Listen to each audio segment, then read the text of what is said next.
On February 18, 2003, a man carrying 2 green milk cartons stepped onto a subway train in Daegu, South Korea.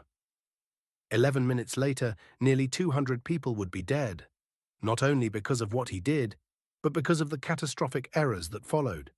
His name was Kim Dae-han, 56 years old, a former taxi driver, partially paralyzed from a stroke, depressed, angry, and convinced that the world had failed him. That morning, he walked into the Daegu subway system with a duffel bag. Inside were 2 cartons filled with gasoline. Passengers noticed him fumbling with a lighter.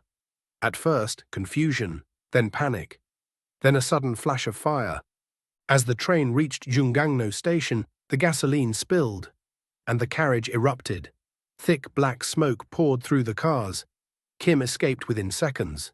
Most others did not. But the true disaster began when officials made a fatal decision. They allowed a second train to enter the station, train 1080, unaware that the platform ahead was already on fire. When the doors opened, passengers were hit by a wave of toxic smoke. The operator, overwhelmed, closed the doors and tried to reach his superiors. He told passengers to stay seated.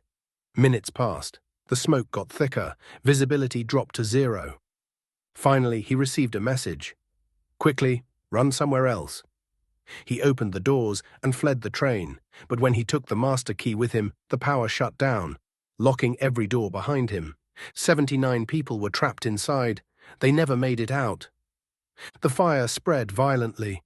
The older train cars were built with aluminum shells, plastic seats, vinyl floors, and insulation that produced toxic fumes when burned. There were no fire extinguishers, no sprinklers, no emergency lighting. Ventilation systems shut down almost immediately. People became lost in the darkness, unable to breathe, unable to find exits. Families received final phone calls from loved ones who were still trapped underground. After the fire, accusations began instantly. Why was the second train sent into the station?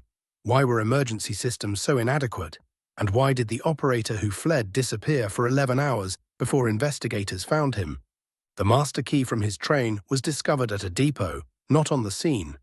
Radio transcripts were incomplete. A suspected cover-up only fueled more anger. Eventually, prosecutors charged multiple people.